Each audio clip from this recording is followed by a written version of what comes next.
first off, just about, this happens to be 30 years that you've owned the Timberwolves. When you look back over that time period, what kind of achievements, memories do you take with you? Do you look back and go, that was incredible? That was something that we really worked hard to pull off? How do you look at the past 3 decades? Well, first of all, I would just share with you that before I bought the team, I never anticipated getting here. So it's been a lot easier because I hadn't set any goals or any thought of what would happen. I mean, I was really proud and happy when I had the opportunity to get the ownership of the Timberwolves. I knew that they were a public asset and the fans really cared about them. So it's important that I always said that we would have a team that people would be proud of. I was always hoping we'd have a better record than we had in a lot of years and stuff like this here. But I learned that you can't control a lot of things in sports, and that probably injuries is the biggest thing that you can't anticipate. And if you have more than your share of injuries, you just don't have the record that you hoped you have. But people over the years have really enjoyed the Timberwolves. I've been proud of them, and we've had a few highlights, not as many as I hoped. And I hope that this will be one of those years that we have really some great highlights. Did you ever envision yourself as a franchise owner of any sport? No, I hadn't. I mean, eventually I made a bid for the Vikings. I worked with the Pohlad family on the Twins and stuff like that. But that was after, once I got involved with the Timberwolves, that I enjoyed that competition and the pro sports. But I had never thought about that. I was focused on my own career in the private business. I was doing very well in it, and I enjoyed it. And I really saw that my competition was the other companies I competed against. How different is it? I mean, you've been such a successful businessman. How different is it competing in a sports world? It is different. In the private business, we sort of do things month by month or year by year. We look at our budgets and look at what our competitors are doing. But in basketball, or in this case, the Timberwolves, it's really kind of game by game. So you have your ups and downs. After a single game, you lose or you win, and it's emotionally you're involved. So that part is different. The other thing is, I would say that with the Timberwolves, it's so public. I mean, you have your fans, you have thousands of people come to the game, people watch it on TV and listen to it on the radio and stuff like that, and they have their feelings that you made good decisions, or your coach made good decisions, or didn't make good decisions, and they expect you to respond. I would share with you, I served 10 years in politics, that owning a sports team is closer to that you have to respond to your customers. In the sports, you have to respond quicker and sooner and be willing to do that. Yeah, you look at the Timberwolves organization and how you've had to change over the years. I mean, there had to have been a lot of days where you're like, really? I got to deal with this now? Well, you have to deal with things. Let's just take the example of Jimmy Butler. The coach wanted to bring him in from another team, and Chicago. our team, and I approved of that, and we made a big trade to do that. And I thought that we were going to go a totally direction, and everything was lined up. I was told everything was happy, and everybody was going well, and looked forward to the coming year, only to read in the paper, not that he called me, but Jimmy said, well, I want to leave the team. And it's just like, that changes everything for you. Your star player all of a sudden decides he doesn't want to play on your team, and for goodness knows, I don't know why. I mean, it wasn't anything that between him and I and stuff like that, but he chose to want to go someplace else. Well, it disrupted the team for a number of years because we had traded a very good young player away to get him and stuff like that. So decisions are made by players and other people that affect you, and you don't have the control over them that you do in private business. That's true. Jimmy Butler is hard to control most days. Well, I didn't really know Jimmy Butler. I didn't know that. I was relying on what the coach had told me about him, and the coach had said that he had a personal relationship with him. I think, in fact, we found out it wasn't quite what he thought it was, and we had to deal with it. Has that been the most unique thing comparing private business to the NBA, is dealing with the players and the agents and the personalities, where they see themselves almost as a corporation as well as instead of maybe as an employee? Well, I think that's the uniqueness, that it's different than any other business. I mean, in a private business, which I'm in, and I have a lot of businesses in all different sectors of the economy, I think it's kind of consistent in how I deal with it. But when in this, you're dealing in a sense with players, with very young people who have different ideas than you do, or different experiences probably than I have.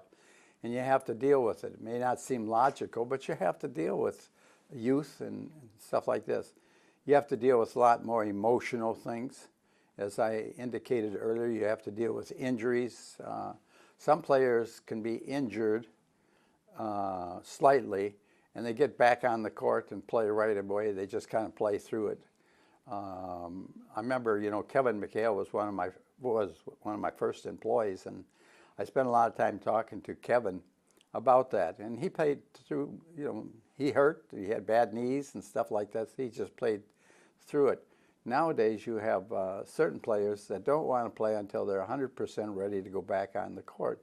So you have to deal with it. I mean, you don't really control it. You talk to these players, you talk to the coaches, you try to persuade them, but at the end result, if they say no, you have to kind of go publicly, you have to go with the player. No doubt. When you look back at this, how proud are you of what you have done for the state by keeping the Timberwolves here? Because they were apparently on their way to New Orleans until you stepped in. Yeah, I don't know that proud is the right word. I feel that I did the right thing. It was something that others weren't able to do. That's been my whole life, is try to figure out things that are really challenging. And I knew it was going to be a challenge, and I took it on. I wish we'd won more games. I wish we'd have done better and stuff like that. But on the other hand, there's 30 teams in the league, and only one a year gets to be the championship. So it's a very difficult task. So I am happy that we kept the team here. I think that as far as the overall leadership of the team, we've had really great people, and that have represented us both in business and on the floor. So I accept it as a challenge, and I guess you'd have to say that I think the results are okay. Yeah, they're more than okay. This current group, how much say did you have in the Gobert trade when they decided that, you know what, we're going to take a big risk here because we're putting a lot of future assets on the table to bring in a player like that? How tough was that decision for you to say, okay, let's mortgage the future perhaps for a shot at winning now? Well, Tim really brought the idea, the concept, to myself and the coach.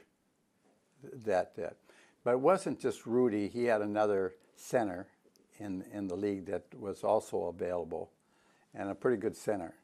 So the question says, well, should we go with the two bigs, having Carl? Mm-hmm. Should we go with that? And Rudy was one option, and another player was another option. And he shared that with me.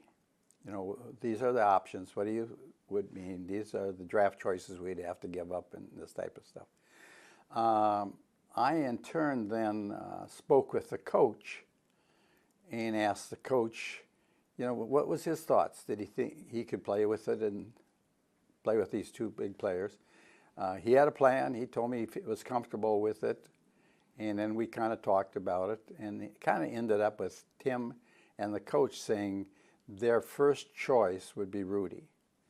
And basically, I don't know if they talked me into it, but I listened to them. And I had hired them to do this job and felt that if this is what they wanted to do, that I should get behind them. And then I said, if you can get it done, and these were the conditions to get it done, that I would support it. And that's kind of how it fell out. So it wasn't just as simple as that it was only going to be Rudy, but they had made up their mind they were going to bring on a good center. So is that your philosophy in this, is to lean on the expertise of your general manager and coach? Well, that's my philosophy in all my businesses. People ask me, Glenn, you got 80 businesses. How in the world do you keep track of them? And it is that I hire really competent people that I trust. And so when we have tough decisions to make, I talk to them. But I have a saying that I says, run the business as if you would own it. So I think people give me their best advice, and I always challenge them. Sometimes they change their opinions, and sometimes they don't. But in the end result, I support them, and I've been very successful doing that. And so I've done it in private business, and I do it in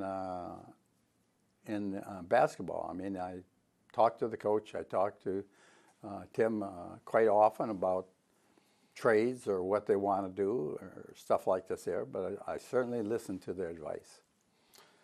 So your birthday is game 1.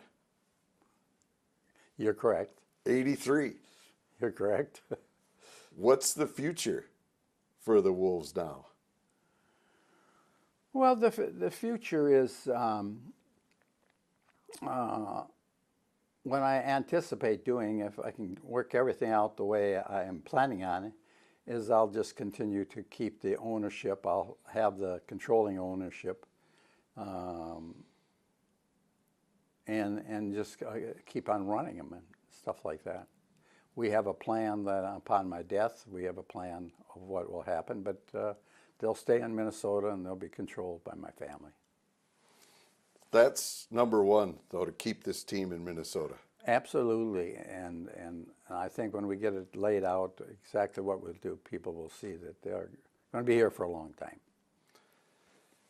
This deal and how it's come apart, I'm not going to get into the nuts and bolts because I don't think you want to address that, but why was it a 3-year process? Was that to help them with the assets they needed to acquire to hit your price tag? Well, when I met with them, it was pretty simple negotiations. I said that I'll name the price and you can name the terms. And I gave them a price, and they accepted the price, and the terms were they would pay for it over 3 years.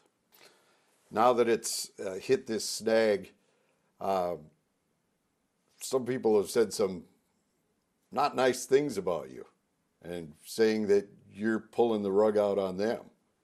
I don't want to get into the particulars of what the snag is, but how does that make you feel? He has, quote unquote, seller's remorse.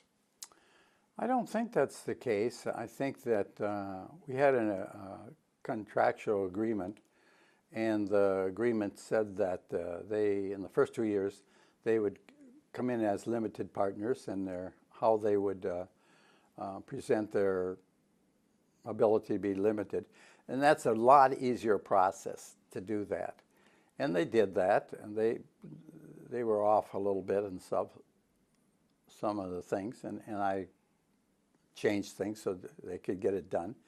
But this time, this payment would give them controlling interest, and it's a totally different process than being a limited partners. And they had to do certain things to get there, and they didn't. And it wasn't something that I said or this type of stuff. We had the lawyers had a contract that they had signed, and my lawyers have said that they didn't follow the agreement, and notified them they weren't following the agreement, and therefore said that the agreement is no longer enforced. That's just kind of how it happened. But for them to take shots at you, that doesn't, I mean, you liked him at first, right? I'm assuming. Well, I like him now. It isn't that I don't dislike them. This is a business deal, and we had an agreement to take over. They weren't able to follow the agreement, and I'm just saying my attorneys have said, therefore, the agreement is not enforced any longer. It doesn't have anything to do with like or dislike or anything like that. I know that they've taken some shots at me. I prefer they didn't, and I won't against them. But we'll let it play out. Whatever is to happen will happen. Where does this go now? Well, nothing really sort of happens. I have been the controlling owner all these years, the last 2 years, so we would just keep everything in place. They have stock in the Timberwolves. They can keep that stock. That's fine with me. They can be my partners and stuff like that. So we would just goes on. But we will follow the contract. I mean, it isn't what Glen Taylor says or anybody else. I'm not involved. I'm not a lawyer. I don't get into that. But the next step is, because there's a disagreement, we take it to a mediator, and we'll do that this next month sometime. We'll take it to a mediator and see what they say, if they followed the contract or if they didn't follow the contract. So that's the next step.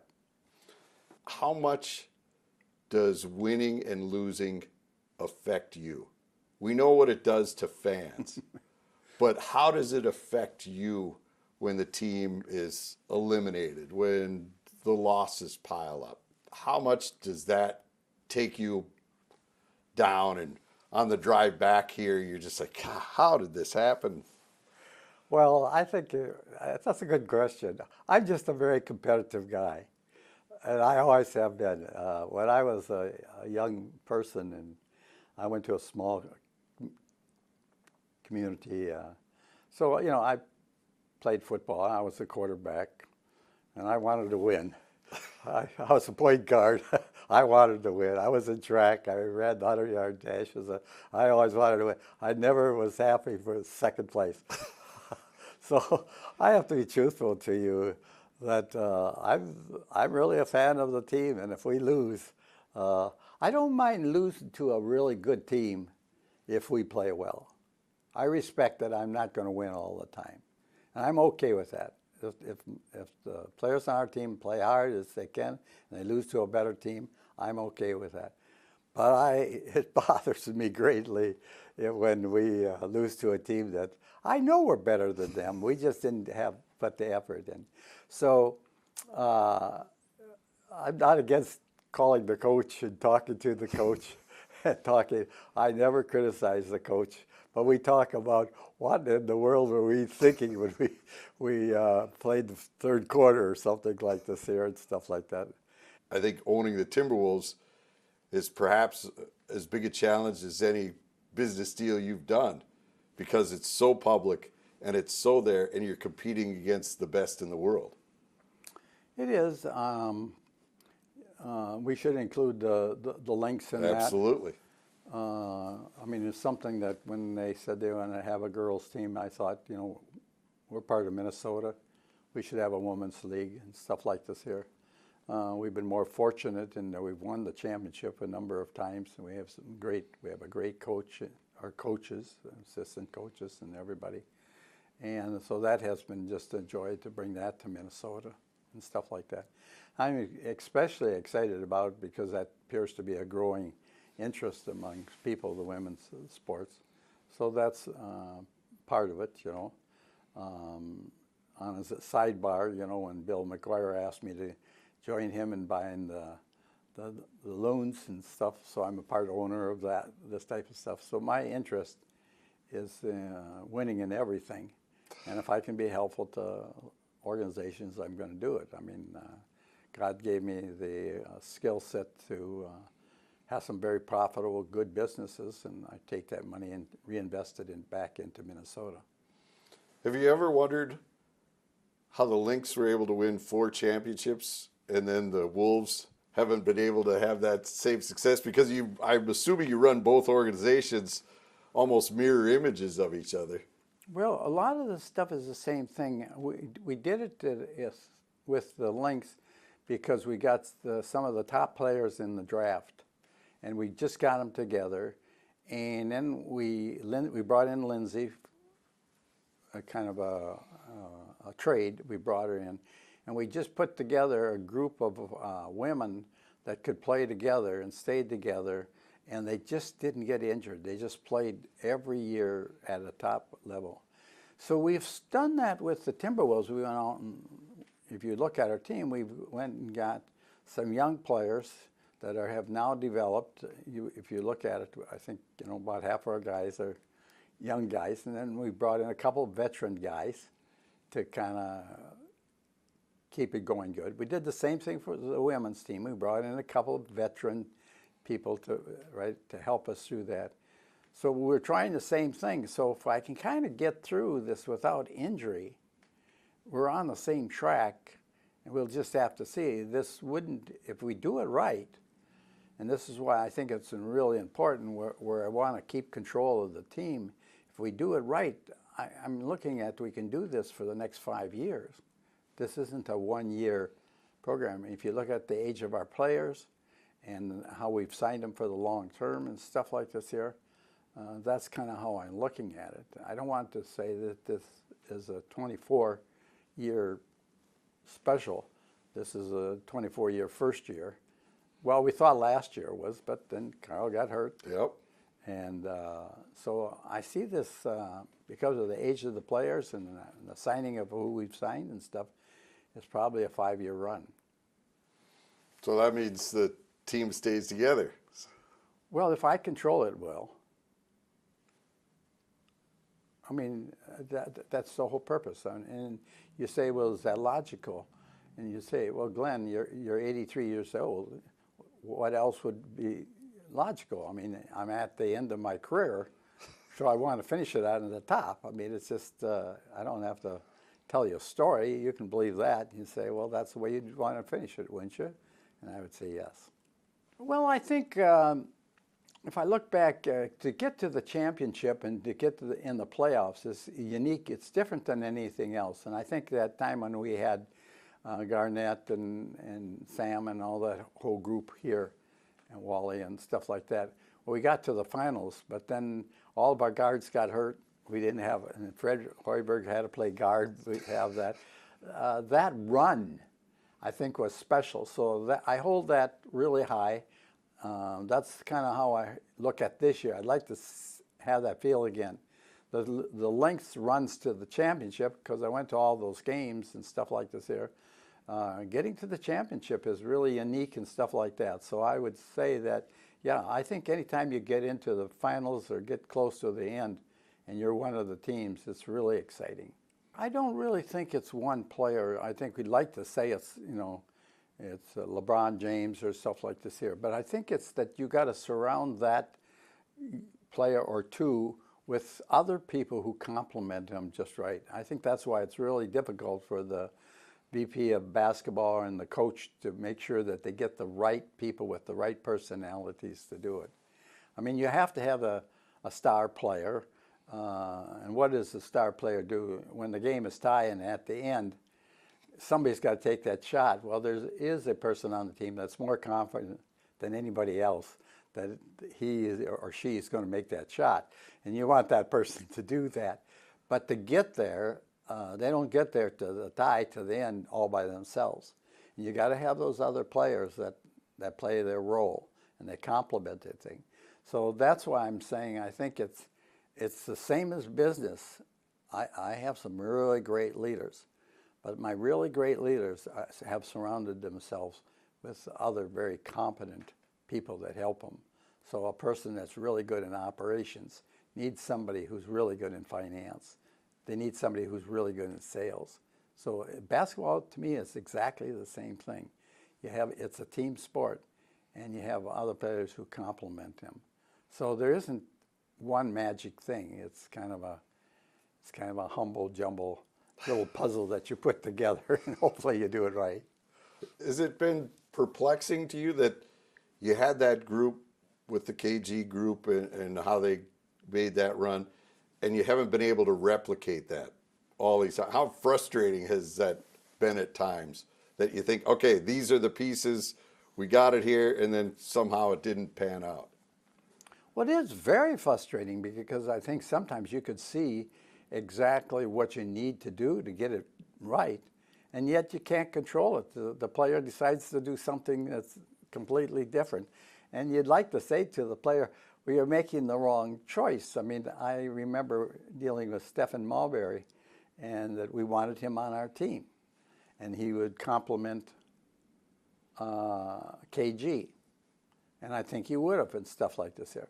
But I remember negotiating with him that I said, you know, you probably have to take a second seat to KG. He's going to be our star. You'll be the number 2 star. And he really said, I want to be the star. I want to be the star. Well, then I said, I have to trade you to another team, and you can be the star. And he says, that's my preference. Trade me to another team so I can be the star. And it's like he has his goals, and I have my goals. My goals is, I want you to be the number 2 guy on a really good team. And he says, no, I'd rather be the number 1 guy on a, and as it turned out, not so good team. I'm going along, and we have everything, and KG is part of our future plan and stuff like this here. And I negotiate a salary with him, and I'm agreeable to it, and he's going to stay and stuff like this here. And then he came back, but he hadn't signed it. He agreed to it. Okay. And then he came back and says, no, I want $120 million. And I said, $120 million? I don't have any money left over for anybody else on the team. And he said, well,